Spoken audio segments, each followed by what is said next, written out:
Marvin has a new signal. I'm not sure why, but I do as I'm told. Right.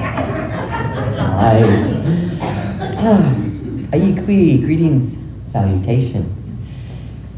We take a moment to acknowledge the Wiyot people whose unceded land, the communities of Fortuna, Riadel, all the way up to McKinleyville and beyond, and inland, are the lands of the Wiyot people. So we honor them this morning, knowing that we are good stewards of this land as well.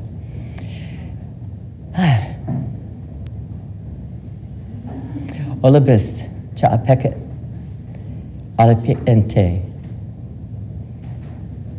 We honor the Wiyot. Oh.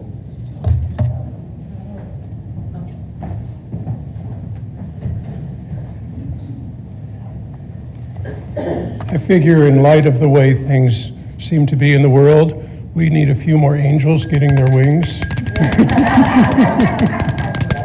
I'll just keep this going for a while. I figure we need a whole bunch.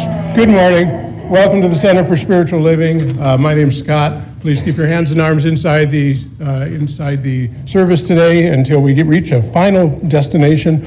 I will take the next couple of minutes and tell you what's going on. Then we have a slight format change. I'll be back at the end, and Karen and I, who share the moderator duties, this will be how it will be from now on. So first of all, welcome. Let's see what we got. Welcome home. I would like to welcome everybody who's here. We have several people who are visiting for the first time. This is an open place. Welcome. We are so glad that you are here. Please make yourself as comfortable as you feel comfortable doing. That's from the Department of Redundancy Department. Old Firesign Theater joke. All right, with that in mind, together we will all say the paragraph at the top and then turn to somebody at the bottom and say the line at the bottom. Together we say, we are a welcoming community where the vibration of love lifts us, the wisdom of the ages inspires us, and the science of mind teaching empowers us. And turn to somebody else and say, I honor the path that brought you here this morning.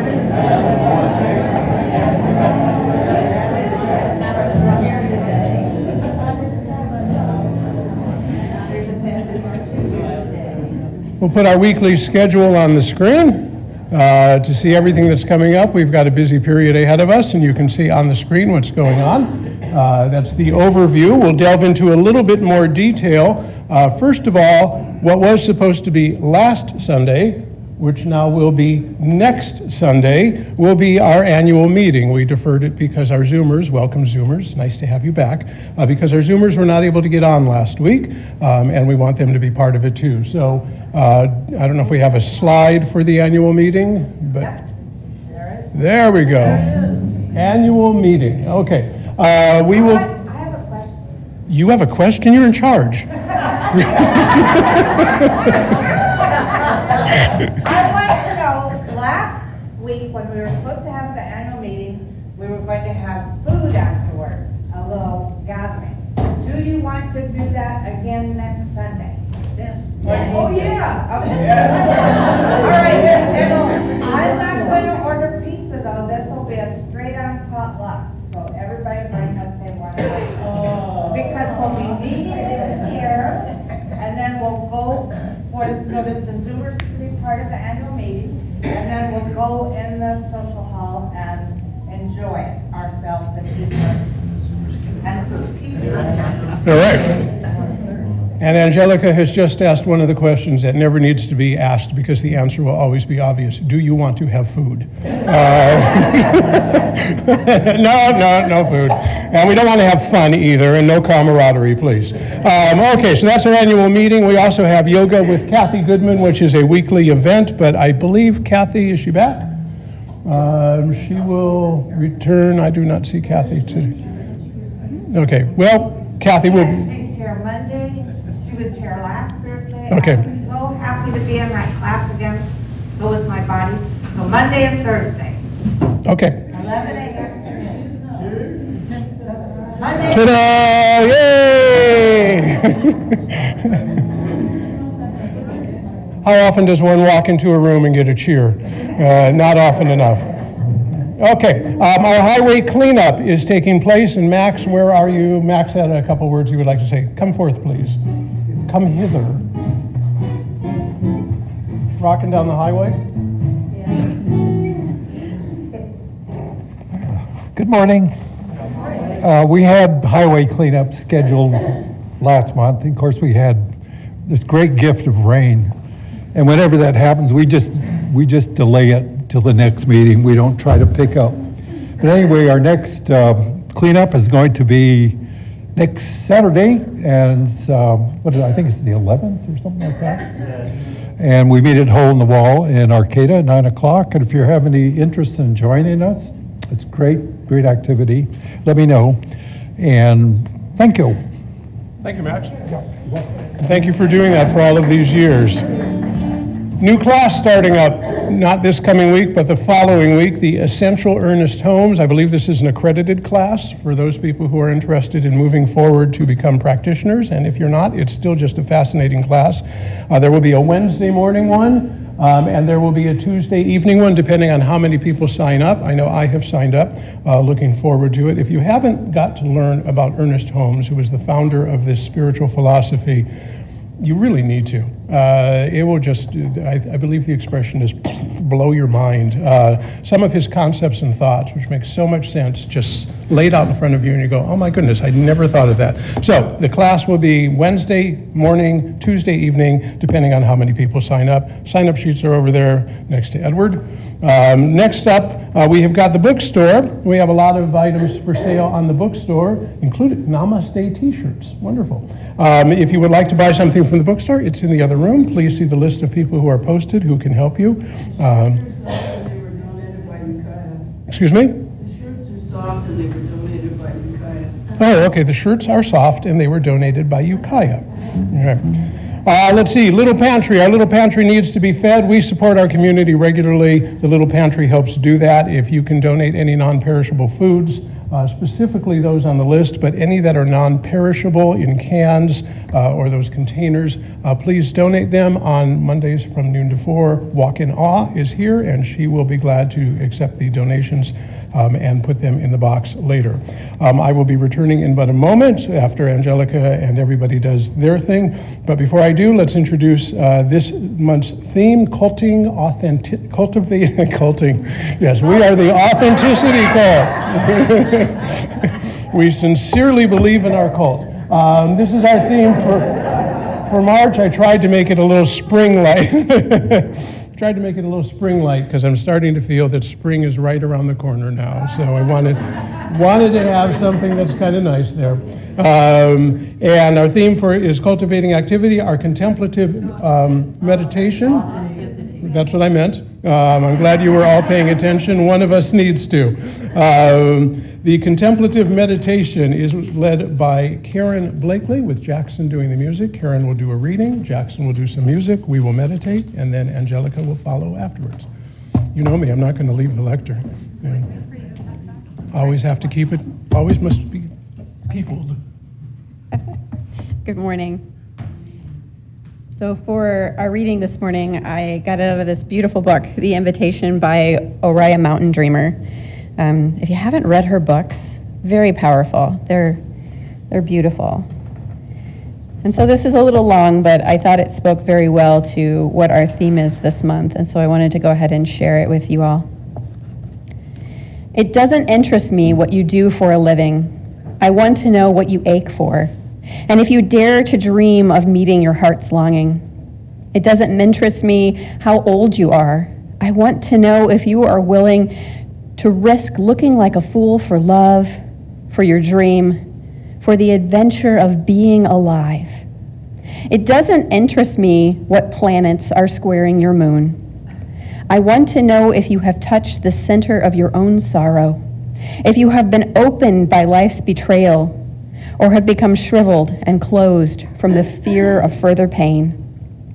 I want to know if you can sit with pain, mine or your own, without moving to hide it or fade it or fix it. I want to know if you can be with joy, mine or your own. If you can dance with wildness and let the ecstasy fill you to the tips of your fingers and toes without cautioning us to be careful, to be realistic, to remember the limitations of being human. I want to know if you can see beauty even when it's not pretty every day, and if you can source your own life from its presence. It doesn't interest me to know where you live or how much money you have. I want to know if you can get up after the night of grief and despair, weary and bruised to the bone, and do what needs to be done to feed the children. It doesn't interest me who you know or how you came to be here. I want to know if you will stand in the center of the fire with me and not shrink back. It doesn't interest me where or what or with whom you have studied. I want to know what sustains you from the inside when all else falls away. I want to know if you can be alone with yourself and if you truly like the company you keep in the empty moments. Please take this into the silence.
And so we just lean into this peace, knowing that right where we are, sweet Spirit is.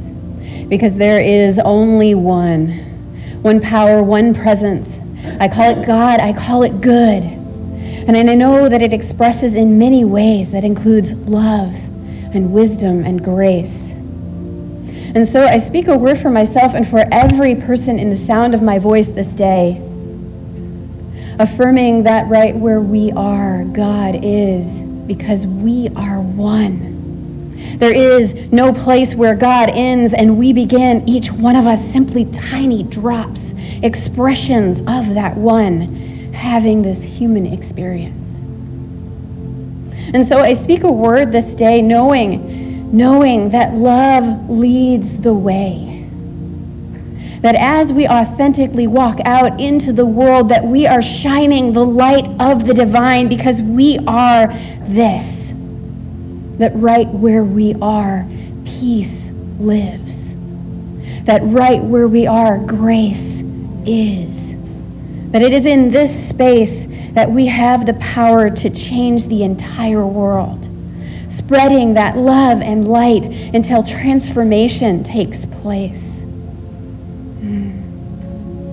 And so I speak a blessing over every person that is here, knowing that we have arrived by divine appointment, of leveling the vibration of the world simply as we gather together in the two or more.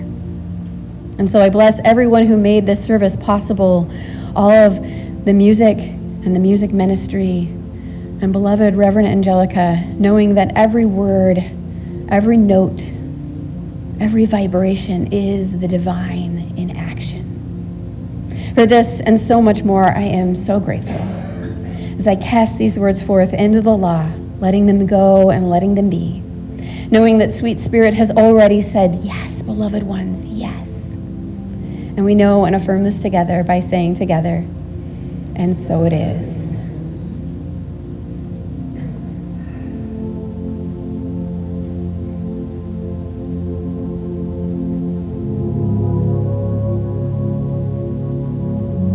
Peace is where we came from.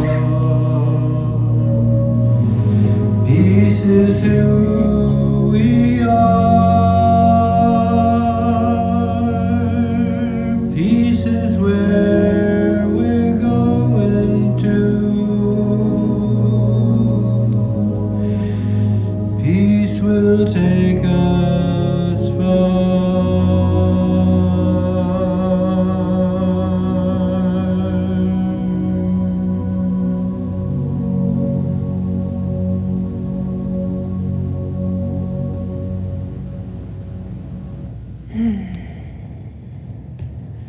And now it is my great pleasure to invite up Reverend Angelica.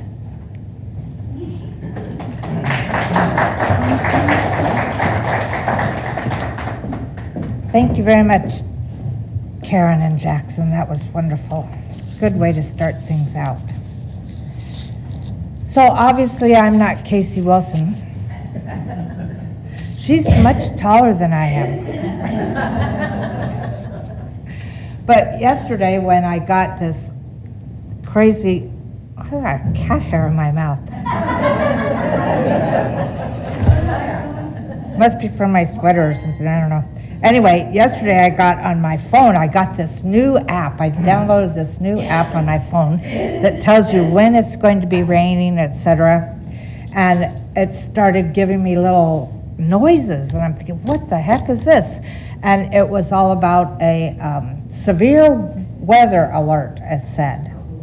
So I wrote Casey and I said, oh, and I also discovered that 101 at Crescent City was closed, and some other places. So I said, I don't think you want to try this weekend. We'll have to, if you want to, go for it, but if you don't, if you want to be safe, I understand. And she wrote back, she said, yeah, it doesn't look very good on this end either. So apparently where the camp is, as where she lives, it's snowing quite heavily. So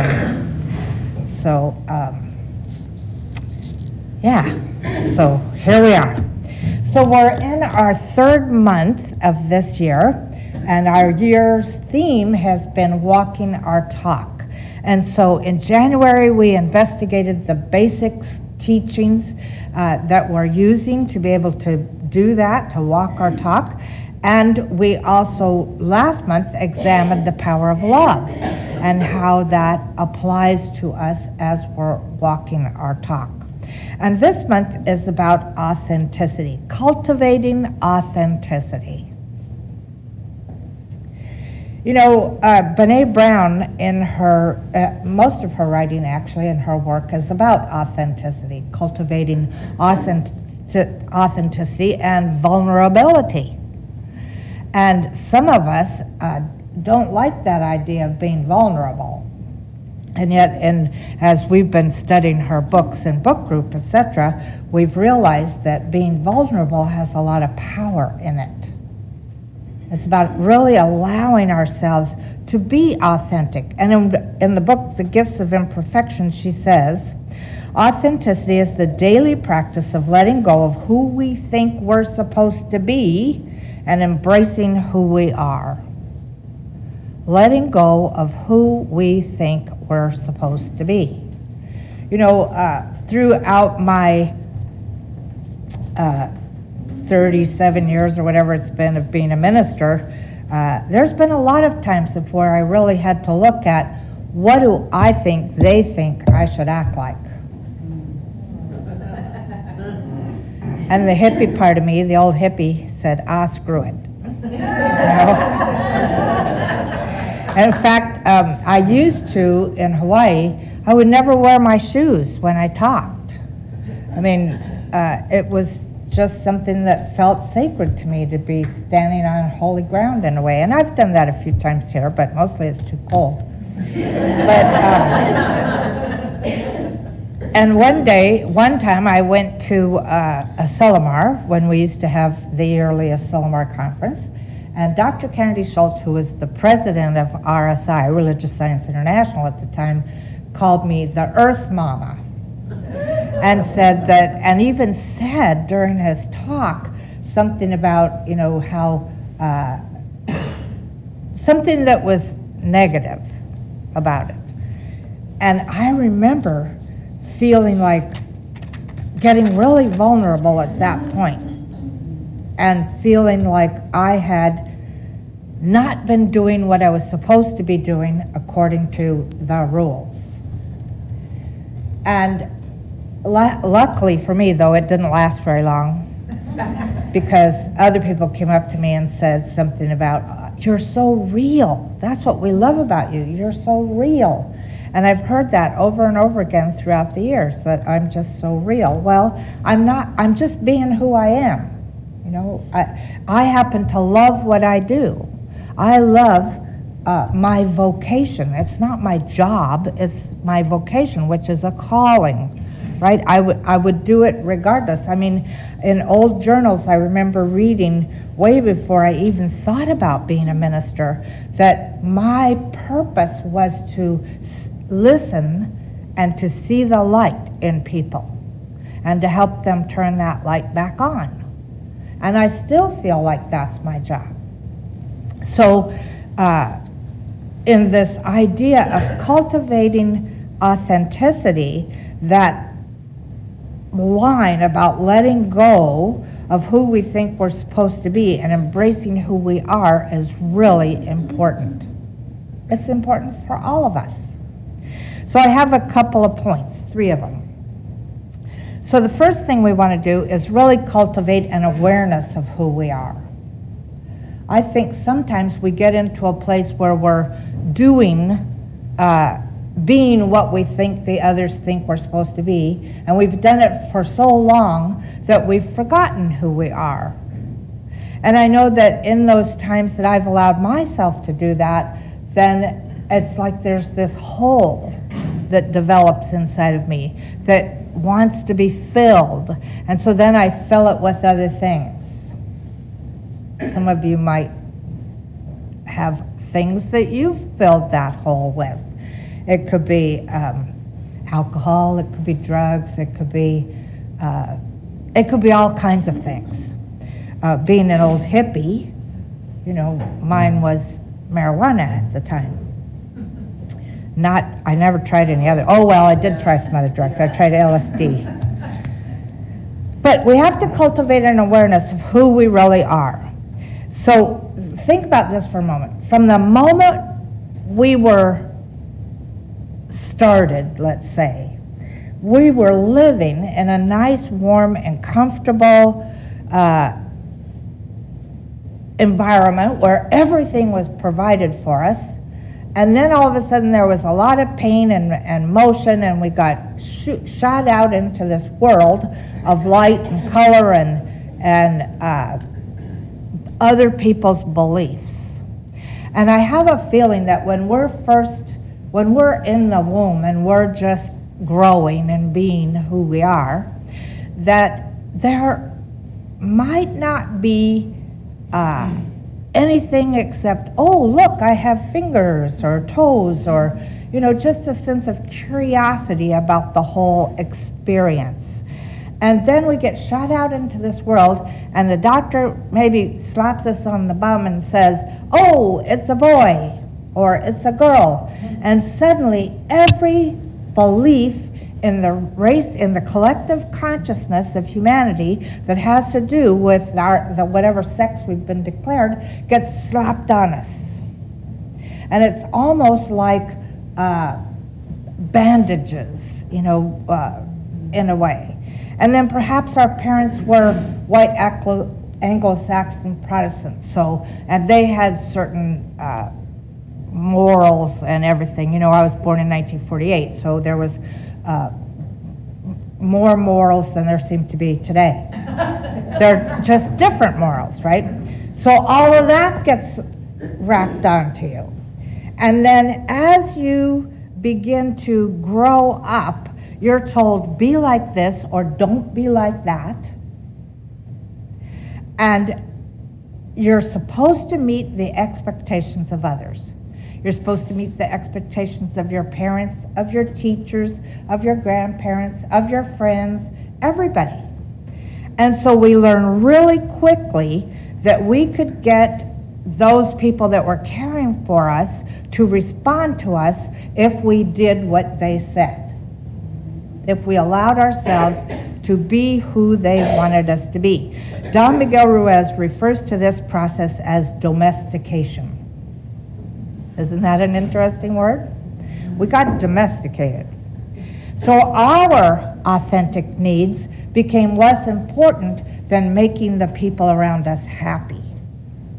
We tried to fit in and get by because we wanted to be loved and liked. We wanted to feel like we belonged. But in that domestication process, a lot of us forgot who we were, who we are. So cultivate the awareness of who you are right now. My second idea is to cultivate compassion for the self. Cultivate compassion for yourself. Well, we know it doesn't always feel safe to live authentically, especially in today's times.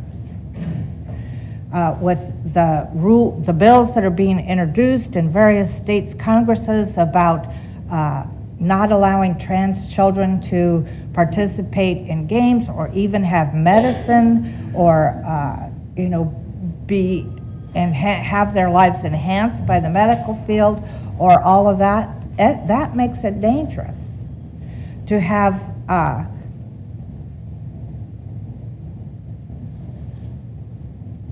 ourselves, if we're bi or gay or whatever, or lesbian, the culture right now is becoming strange. In fact, I was talking to one of my friends who said that we fought for all this in San Francisco. We fought for all this in different areas of our country. And we fought to be recognized as human beings. And I always thought, who you sleep with doesn't make any difference to who you are. So what? And I remember when I was in the foster home, I would walk my foster parents' dog around the block, and there was one house where these two older women lived, and I remember asking my foster mother at one time, why are they sisters? I think I asked her, and she said, no, they're good friends. I said, well, how? It seems like they've lived together a long time, and she said they have. And she just dropped it. She didn't bother saying anything about it, but nor did she make it seem like it was wrong. But I know that they lived their lives in a way so that they didn't put it out there, right? That they were living together as a couple. So we learn that there's consequences for not fitting in.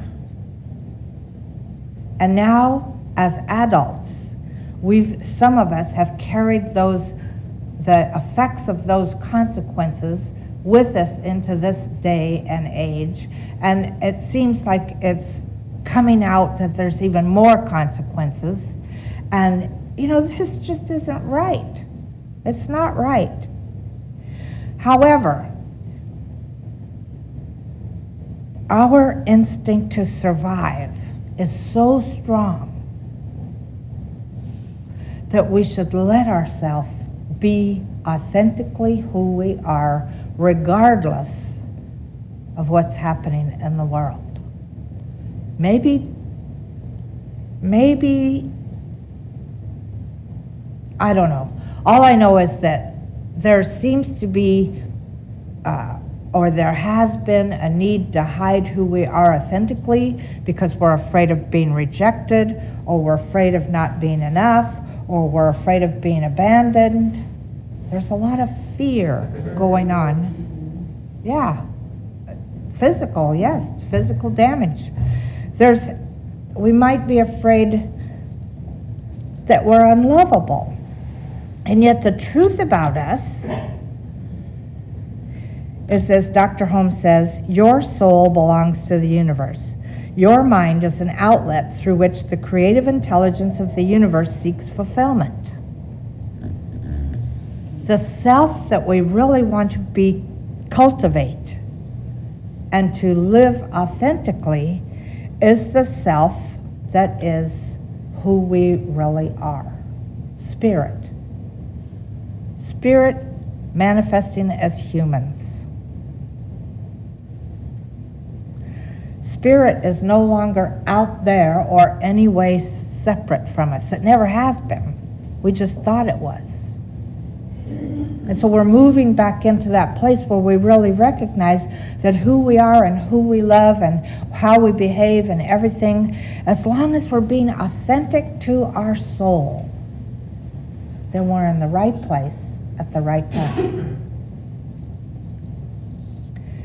I want to talk again about that idea of being vulnerable. Brene Brown writes, courage is a heart word. Vulnerability takes courage. We all know that. Courage is a heart word. The root of the word courage is cor, the Latin for heart. In one of its earliest forms, the word courage meant to speak one's mind by telling all one's heart. To speak one's mind by telling all one's heart. In other words, not hiding. We no longer want to hide the parts of ourselves that we're afraid for others to see. Like I know that some of you have heard me say or blame the pandemic and working at home, etc., for being a messy housekeeper. Well, I realize I've always been a messy housekeeper. I could no longer hide that. I haven't had people over lately because I'm a messy housekeeper. Well, now I'm just going to have to be out there. I'm a messy housekeeper. It's not dirty, it's just cluttered. I'm the best pile maker you could possibly ever imagine. I disagree.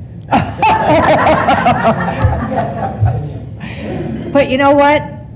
Paper breeds. And every once in a while, I sort my papers, and this is going to go here, and this is going to go there. And then those piles get even bigger. Or a new one develops because they now have to be filed in those different other piles.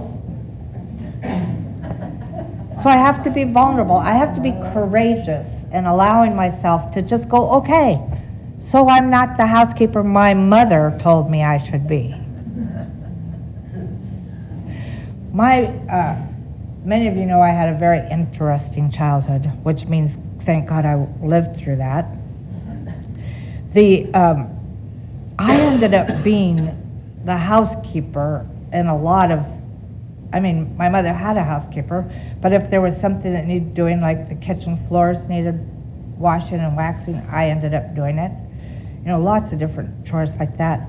And I was looking at my kitchen floor yesterday going, wow, what happened? Here's a floor that needs to be washed really badly. I even bought this new tool. It's rotating sponges kind of things, and I got it a couple of months ago. I'm going to use it, honest. So, again, cultivating courage, deciding to be vulnerable. Cultivating our authenticity brings us to the edge of our comfort zones. And courage is what keeps us moving. Carl Jung said, "The privilege of a lifetime is to become who you truly are." The privilege of a lifetime is to become who you truly are. And so to me, all of this means that cultivating authenticity is getting to know our real self. Our real self, and I'm going to capitalize that R and capitalize the S, which then to me means our God self. And you know how we do this? We do it through loving ourselves through our fears. And as I was thinking about this last night, I remembered part of a story that I'm going to share with you. Does anybody remember the story, The Velveteen Rabbit? I know some of you read that to your children. So listen to this. "Real isn't how you're made," said the skin horse. "It's a thing that happens to you. When a child loves you for a long, long time, not just to play with, but really loves you, then you become real." "Does it hurt?" asked Rabbit. "Sometimes," said the skin horse, for he was always truthful. "When you're real, you don't mind being hurt." "Does it happen all at once, like being wound up?" he asked, "or bit by bit?" "It doesn't happen all at once," said the skin horse. "You become. It takes a long time. That's why it doesn't happen often to people who break easily or have sharp edges or who have to be carefully kept. Generally, by the time you're real, most of your hair has been loved off, your eyes drop out, and you get loose in the joints and very shabby. But these things don't matter at all, because once you are real, you can't be ugly except to people who don't understand."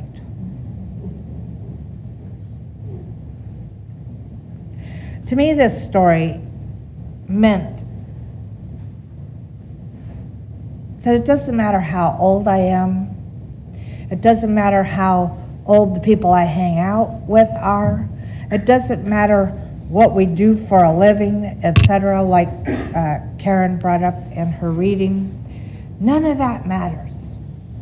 What matters is, are we real? And are we allowing ourselves to be the love that we really are? That's our real self, divine love. Are we allowing that? Or are we still doing things because our mother said we should, or our teachers said we should? Now, I'm not telling you to be disobedient, but yet in a way I am.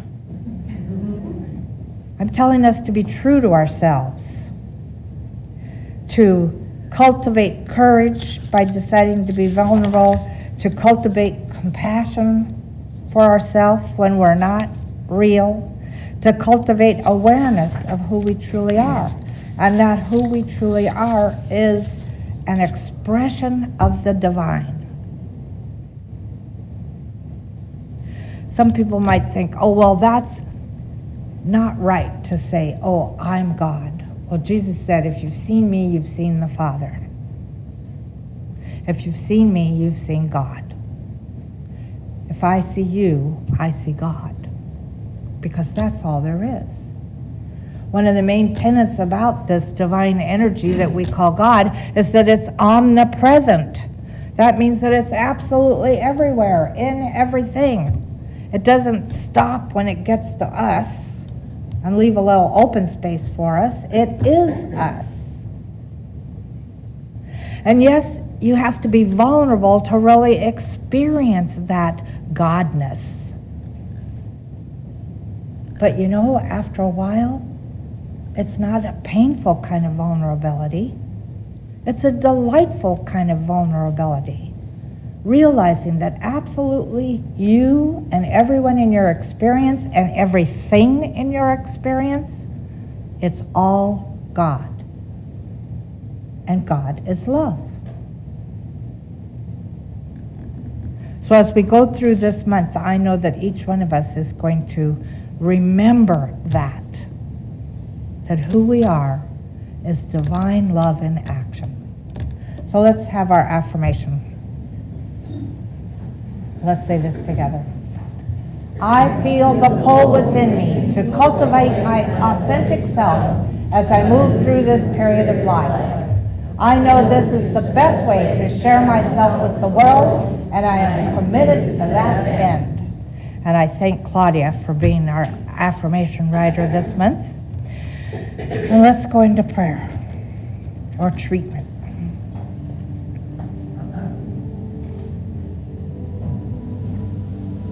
And I say this word in the first person for all of us, so that if you choose, you can embody it easier than having to translate it from you or we or whatever to I. So this is what I know is true. All there is one life. That life is God's life, and that life is the life I am living right now.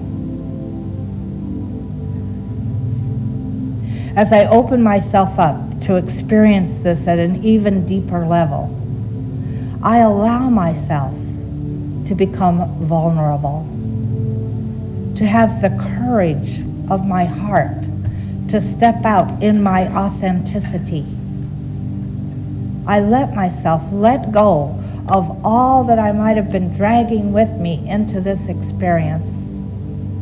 All the stuff that I no longer need, I just let it go.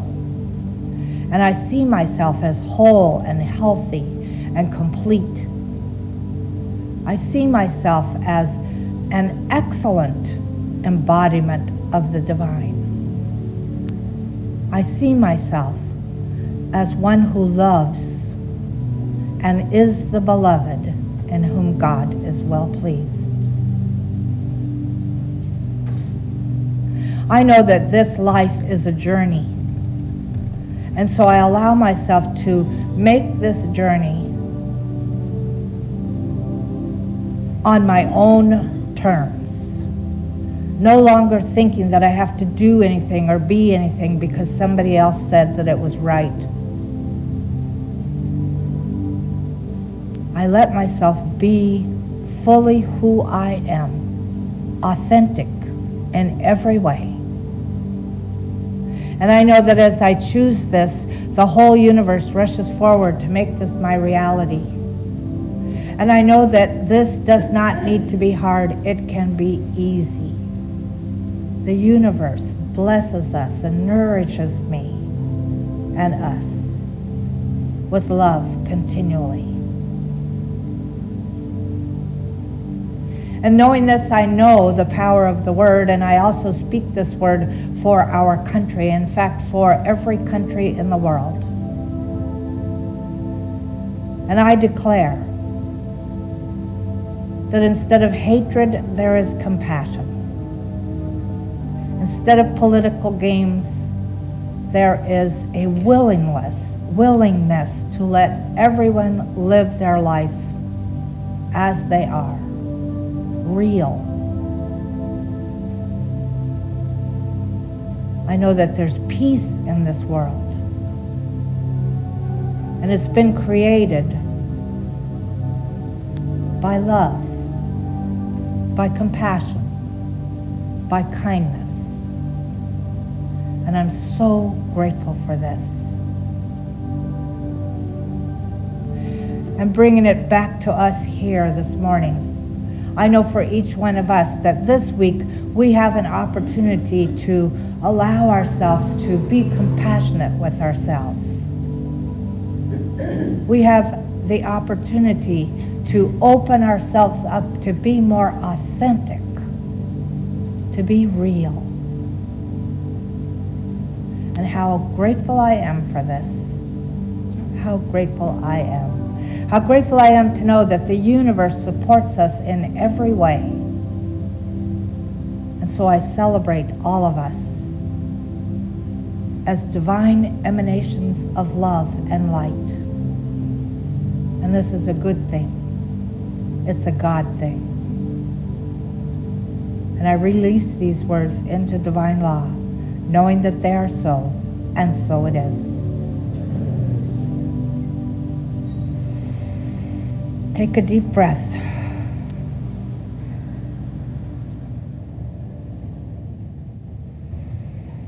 We have the privilege of having Jeff Smaller as our musician this morning, so let's welcome him.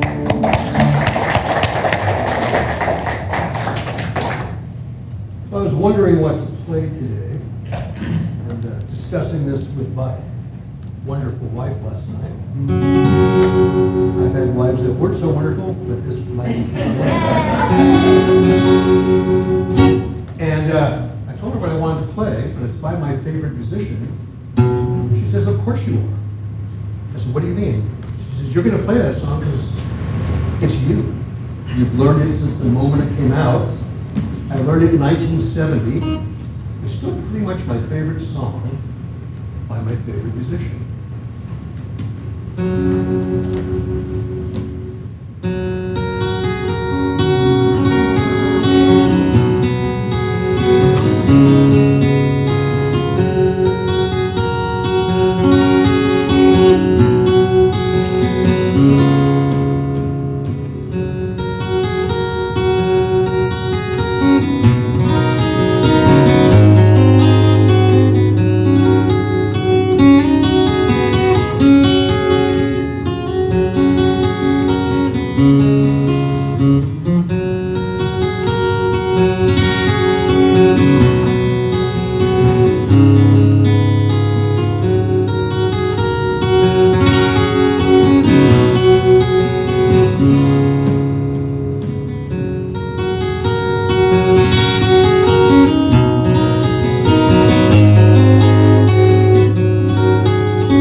I am always amazed, Jeff, how wood and strings and air and some vibration can come to life in your hands. It's just beautiful. Yeah.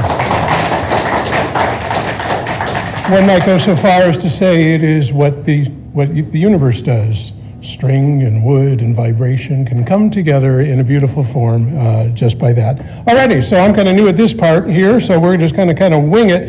Let's move forward with our offering affirmation. Let us collect our gifts. So we have Edward and Amy will be passing the plate.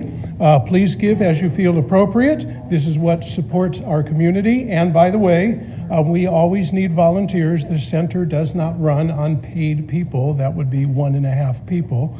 The center runs on volunteers. So if you would like to help by passing the plate, by greeting people, by whatever way, please let me know or walk in on. We'll find a place for you. So with that in mind,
you'll come forward. All right. Let's see here. Do we do this first or do we do the treatment first? should have done that before.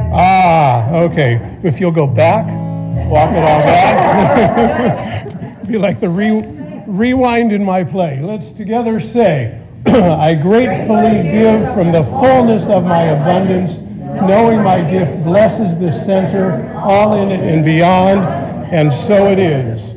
Knowing that there is only one energy and it is divine and flows through all and everything, we gladly accept these gifts as an energy of divine force, and as they go out into our center and into the community and into the greater community of all people, we know that it is generating positivity and good and coming back to us multiplied over and over and over.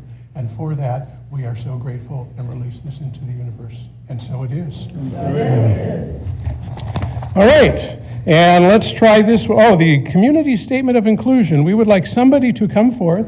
That would be come up here. And say, oh, there we go. We're getting it. We're getting it. Karen, it's on you next week. You'll get to go through all this.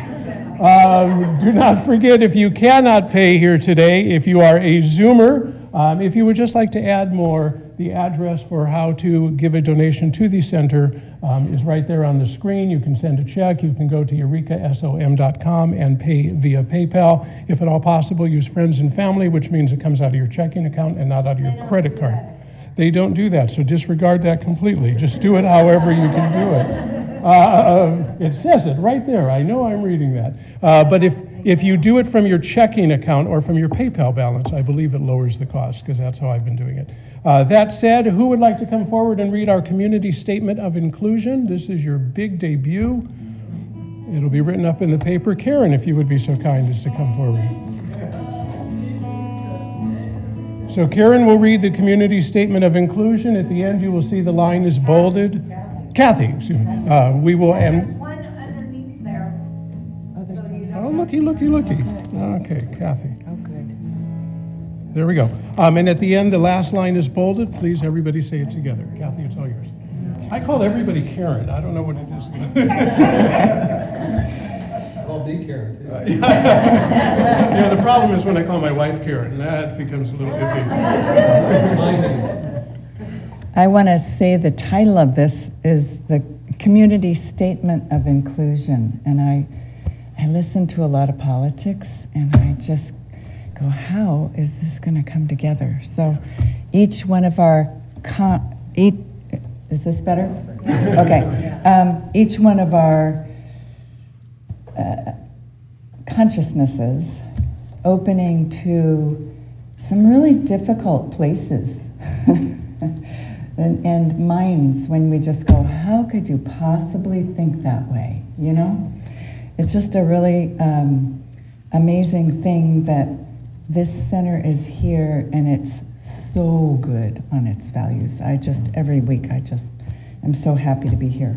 So happy to be with the community, with music from my time.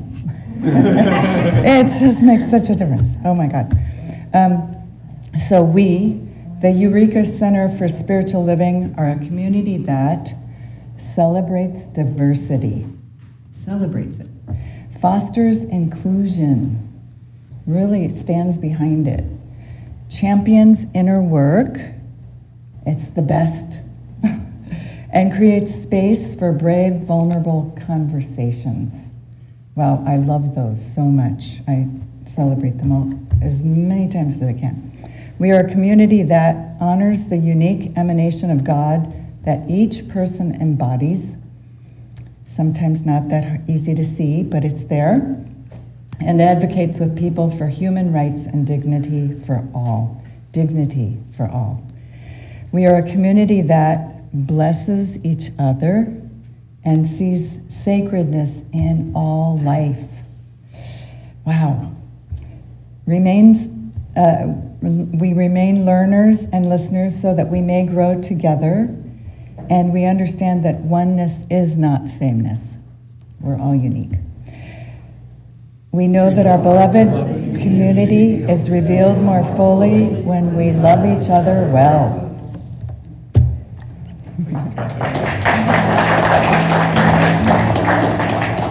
Thank you for the lovely interpretation, too. That was delightful. All right, so the last thing we're going to do is we're going to sing our song, Everything I Need to Know, which I don't need to know. I don't know the song, so we will. I'm thinking about throwing Karen, Donna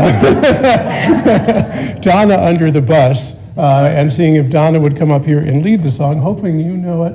Oh, there we go. I do not know that song, but I will let you lead it.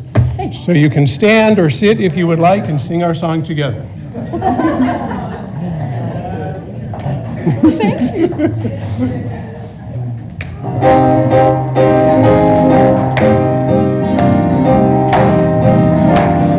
Everything I need to know about what lies before me, everything I need.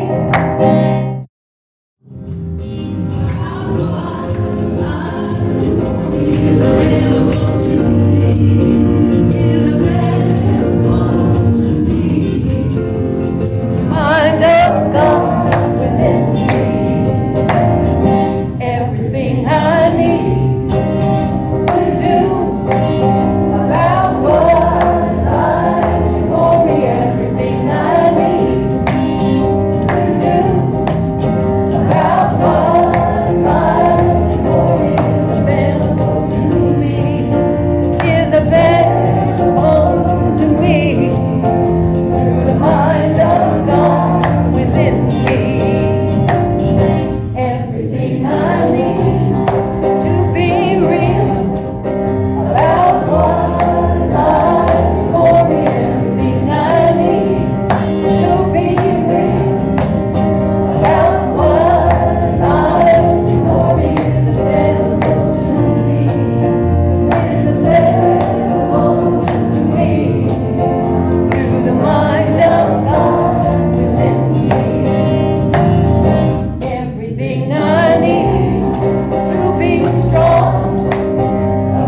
within me.